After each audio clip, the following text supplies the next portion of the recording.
Once the pride of Mississippi, the state capital of Jackson has been on a gradual decline for the last several decades, which has seen Jackson turn from a once thriving southern city to one of the poorest and most dangerous cities in the country.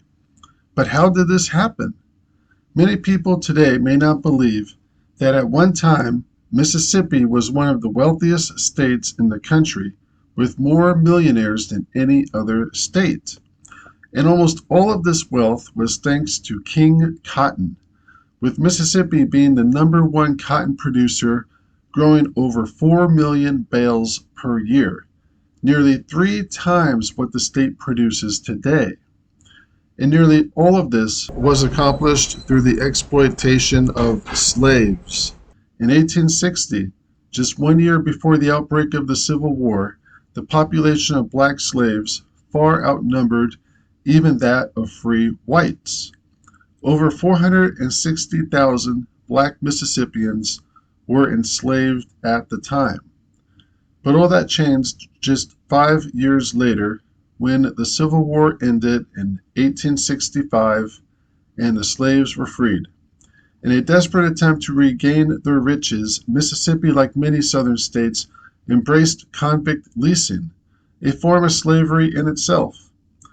Convicts sent to jail for petty offenses like vagrancy or simply being in the wrong place at the wrong time were leased to chain gangs and plantations, where many people were worked to death. This barbaric system would continue to operate well into the early 1900s and would only end when a handful of poor white people got caught up in this system and brought a national outcry to end the practice of profiteering from prison labor. However, convict leasing was never as profitable as slavery, only for the simple fact that you cannot put everyone in jail, though that doesn't mean many small town sheriffs in the South didn't try. Slowly but eventually, Mississippi and much of the South rebuilt. But a second civil war of sorts was brewing, and once again, much of the South would be torn down. But why? Jackson's population peaked in the 1980s at 202,800 people, and has been in decline ever since, with currently 153,700 people calling Jackson home. That means, since the 1980s, over 49,000 people have either left or, quite sadly, have been murdered in Jackson, Mississippi. Murders peaked in 1994 with 409 people killed that year. That is more than one murder every day. And though murders might be down with only 138 people murdered last year in 2022, Jackson still has one of the highest murder rates in the entire country, considering its relatively small size. This quasi-civil war of sorts would continue, and has taken the form of burned out and abandoned buildings, high crime, and civil unrest. It's far more difficult to pinpoint the exact time frame of Jackson's decline. Unlike other cities like Detroit, there were no serious widespread riots in the 1960s to blame. And though the decline was gradual, the end results were the same. Higher murder rates, more crime, more burned out buildings, and more people fleeing the state. But why? The burned out shell of the Waffle House tells a rather instructive story. After being robbed numerous times and several customers and employees shot, the Waffle House finally closed down in 2019. A local news report at the time reads, "Looking for some breakfast on McDowell Road? Well, if you're in the mood for waffles, you'll have to look somewhere else for the most important meal of the day." The Waffle House on East McDowell Road in Jackson has been shut down. It's listed as permanently closed on Google. When you drive up to it, you can see that it is completely boarded up.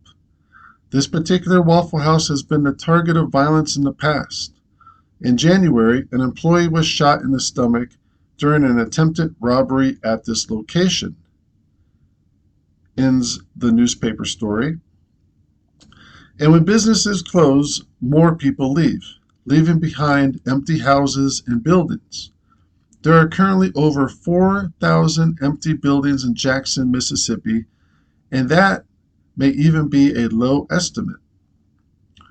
The burned out shell of the Casa Grande apartments may look like a tragedy, and though certainly a loss, this building was mostly vacant and abandoned long before it nearly burned to the ground.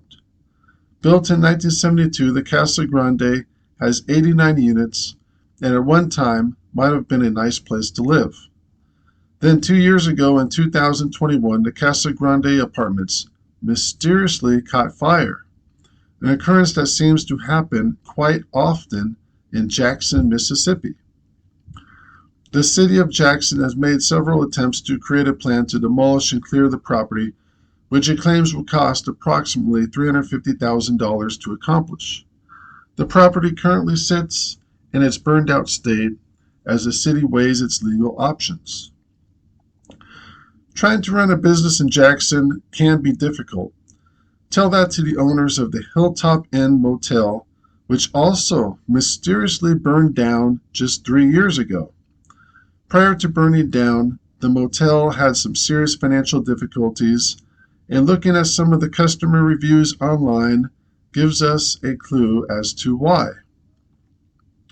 On Google, one customer writes, "Well, despite me looking for something affordable, I still don't think I should have endured such a traumatizing experience, all because of the pricing. The room was dilapidated, holes in the wall, roaches and other insects have infested the building, drug dealers and users. Apparently, whomever rented my room prior to me was a drug dealer. His clients started coming about midnight. Truck drivers, regular civilians.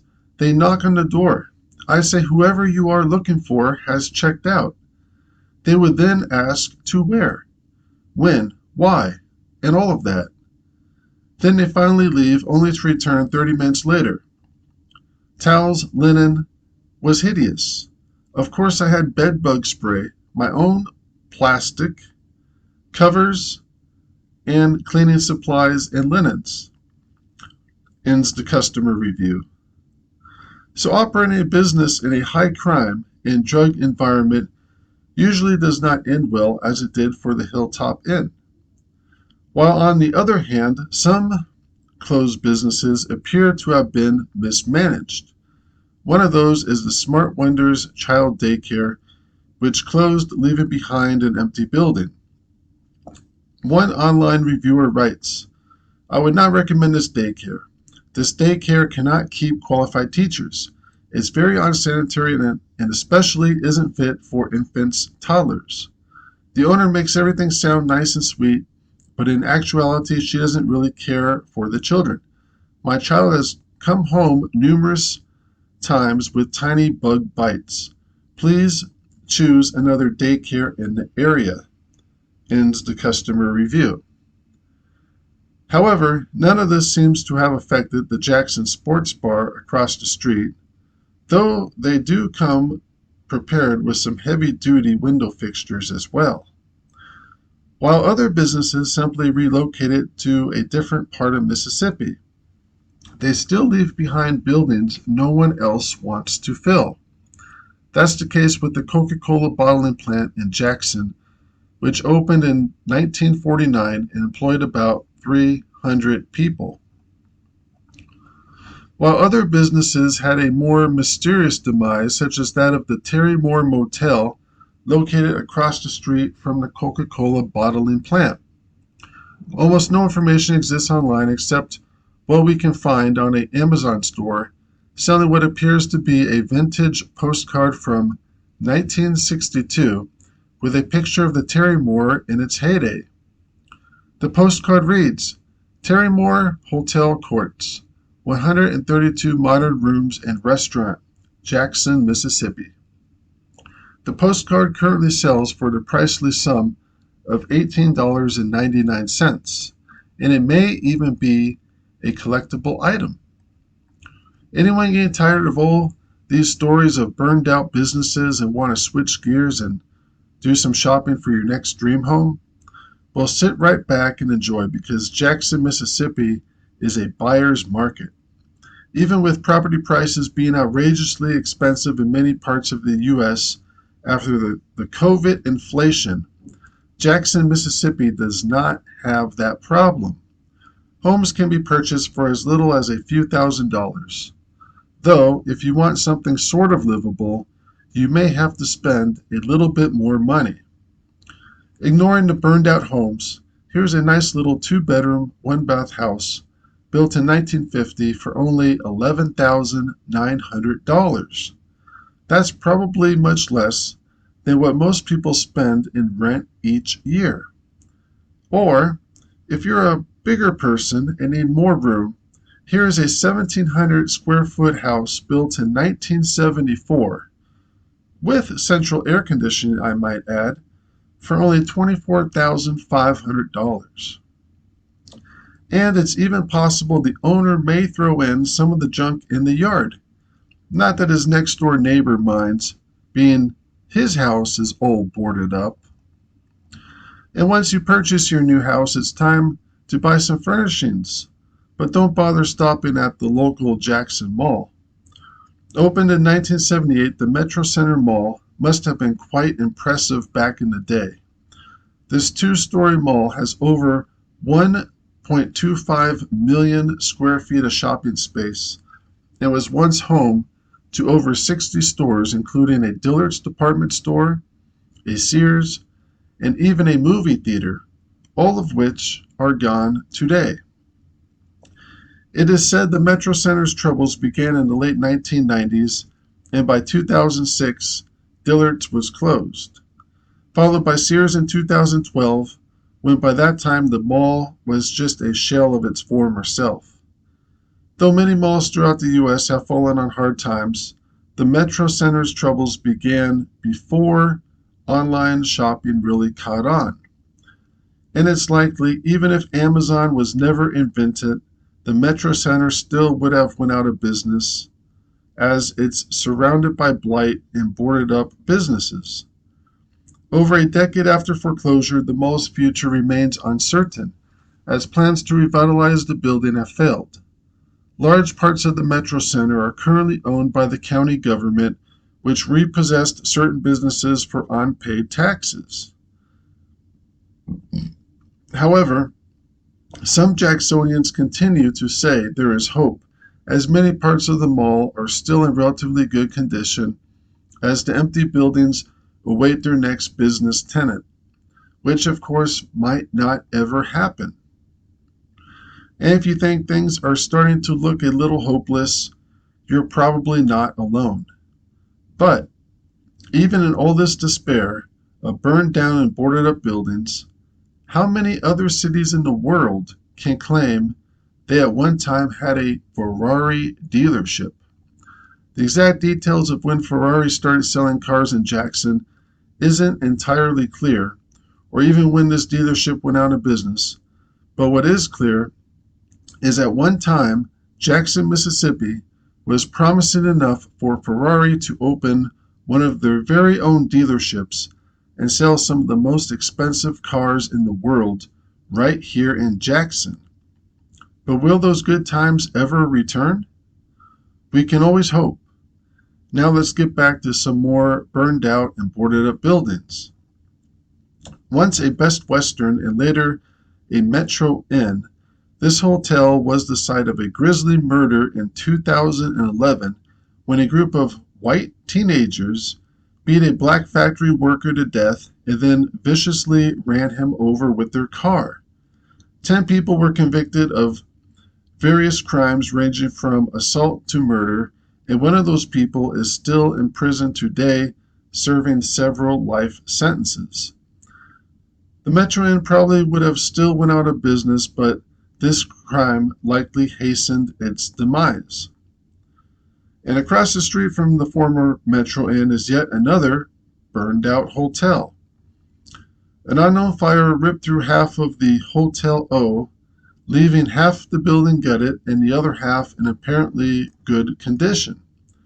As of June 2022, the Hotel O continues to sit in its half-burned-out state, awaiting the wrecking ball. But think there's no progress in Jacktown? Well, think again. The once thriving Apple Ridge Shopping Center has now been torn down and is currently being used as a truck parking lot, which really could be a foreshadowing of the fate for many of the burned out, and fallen down buildings in Jackson. This may even be the fate of a more recently closed business, the Moose Lodge, which just closed last year in 2022. A simple going out of business message was posted on the Moose's Facebook page with no other details provided about why the business was closing. After only being empty less than 1 year, will another business take its place? That certainly wasn't the case with one of Jackson's bowling alleys. Laurel Lanes closed in 2008 after 44 years in business. Over a decade and a half later, the building continues to sit empty and vacant. Other businesses have quietly died, such as the Ellis Avenue Shopping Center, once home to a movie theater and Pizza Hut, both of which are now gone, and the building sits vacant. And at one time, Jackson had 2 Home Depots until this one closed, leaving behind an empty and vacant building. Certainly a former Home Depot building can be put to use for something, though at least it's not a complete loss for the building's owner, as there is still an Office Depot next door. And again, not all failed businesses can blame high crime and a failing economy. Five Happiness Chinese restaurant closed several years ago, and after reading through their customer reviews, they do have some unanswered complaints. Yet again, they too leave behind a building no one else seems to want. While other businesses such as former McAllister's Calhoun didn't leave behind much at all. This business too joins the many mysteriously burned out and gutted Jackson storefronts. And this is just a mere partial list of the burned out and empty buildings in Jackson. If anyone from Jackson, Mississippi has any information about any of these businesses or would like to share why they think Jackson has been in a steady state of decline, please share your thoughts and comments below. And thank you for watching.